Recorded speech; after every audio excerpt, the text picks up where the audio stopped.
What is going on, Bulls Nation? Welcome back again for another video. So this is hot off the press. We just got Andre Drummond as a part of the Bulls Nation. So let's talk about the signing. Beautiful signing right after this. Get the lowdown on one of the most iconic basketball teams in the world. You're listening to Chicago Bulls Nation. All right, Bulls Nation. So let's start off by saying this is a massive win for the Bulls. I wanted Drummond last year, but obviously we got outbid by, it's all about opportunity. And this is what AK and Mark Eversley have done to the Bulls. Last year, that's the reason why he didn't sign with the Bulls, because he wanted opportunity. These kind of players wanted one more big contract, and what a better way to display that on a better team, like Philadelphia or Brooklyn. But he never really got the opportunity, or maybe he's just not good enough anymore, whatever the case may be. But I don't believe that case, because I've seen him play and he's still he can still play. Maybe not the Drummond from the Detroit Pistons once. And also big in part is that the game has changed. Big man, you got to go out, you got to be able to defend pick and roll, and you're not as valuable anymore as it was once.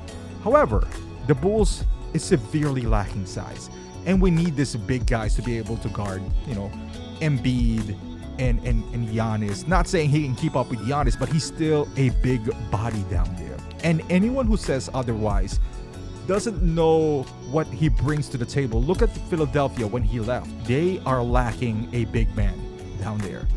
They are severely missing him, especially on the playoffs when Embiid got in foul trouble and all that stuff. He was a big part of their rotation, and he is the exact contrast of Nikola Vucevic. He's not a finesse player. He'll bang down low. He'll grab those rebounds, offensive ones. What I'm saying now is that the Bulls have changed their identity to a point where they are a destination to get these low-cost players who can, make an impact on the game. I'm not saying he would be the reason why we would win a championship, but these little moves are the key to the Bostons, back in the days. These little signings are the ones that makes up a championship team, not the Troy Brown Juniors. This quote-unquote washed players that can provide a spark here and there. They are the ones, that would make you a better team over time. And we got him for $3.3 million. I mean, there are guys on Twitter, and follow me on Twitter if you guys haven't done so, because I would love to chat with you. There's some casuals out there who's just like, hey, he doesn't move the needle. At $3.3 million, they shouldn't move the needle that much. I mean, there's a reason why they're almost minimum. He's just like a few dollars more than the minimum. I mean, what are you expecting from a mid-level exception? Giannis? Luka? What are you expecting, a star for $10 million? I mean, come on, let's be real here. Anyone that the Bulls looks like they're splitting up their mid-level between Drummond and Gallinari. That is a big win, because they addressed two things that the Bulls needed. Like, seriously, I mean, Bobby Portis got signed. I mean, I like Bobby Portis. I want him to be on the team, but he signed for like $16 million. Is he better than these two guys? Sure, right now he is. But he chose Milwaukee. What are you gonna do? There's not much you can do. So you get what is available for mid-level exception and the change. And I feel, and I'm gonna make another video for this, these little moves, and I love this move for one simple fact, that we're not going to get Gobert. Because Gobert would, I said it before, he would handicap the Bulls. Gobert, the Jazz realized that they made a mistake by giving Gobert $40 million. And I'll say this now. Every championship team needs a rim protector. But you can't be a championship team if your rim protector is worth $40 million. Because you can't build a championship team anymore, because you don't have money. So that's what the Jazz is realizing. There are teams, and this is what happens. We were discussing this on Twitter today, where is Zach a max player?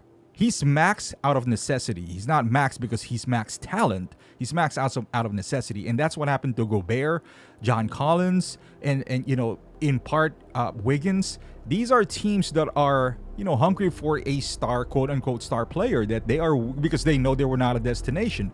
And with the Bulls, it's not like we're not a destination anymore. Now we are. However, there's no incentive of not signing Zach. Even if you don't sign him, it's not like you're gonna free up 40 million in cap space. You won't. You're only gonna free up 16 million, maybe 18 million in cap space, because it increased. So you might as well sign him, and if things doesn't work out, trade him. But this just doesn't make any sense to not sign Zach LaVine. Even for a sign and trade, it just doesn't make any sense. But this kind of moves are essential for the Bulls. Those are the things that doesn't happen before. For Drummond before, if this was Garpax, for him to sign with the Bulls, you gotta overpay him. But now we're getting guys like him. Yes, Tristan Thompson didn't work out well, but again, he wouldn't have signed with the Bulls back then. He would have signed somewhere else, like Atlanta or something like that. We got him. It didn't pan out well, but it just shows you that the Bulls are slowly becoming a destination with these guys. Now, not a destination for star players per se, but that would come. I have a feeling that there's a reason why we only spent MLE. There's a reason why we took Terry, a potential replacement for Patrick Williams, perhaps. And I have a feeling that we're also going to get Kemba Walker as a potential replacement for Kobe White. I feel like the Bulls are cooking something here. And even if they're not, right? Like, even if they're not, is it really a bad sign, a bad offseason if we get, Drummond for basically Troy Brown Jr., for example?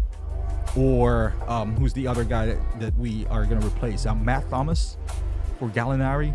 Is that a bad trade? I don't see that way. So yeah, thank you for watching, guys. Let me know on the comment section how you feel about the signing.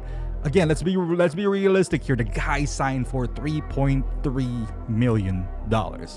Give me a better backup center. Even JaVale McGee signed for $6 million. Give me a better signing at 3.3, and I'll say that this is a bad signing if you can give me one. But thank you for watching. Subscribe to the channel if you haven't done so. Follow me on Twitter as well, and I'll see you guys in the next video.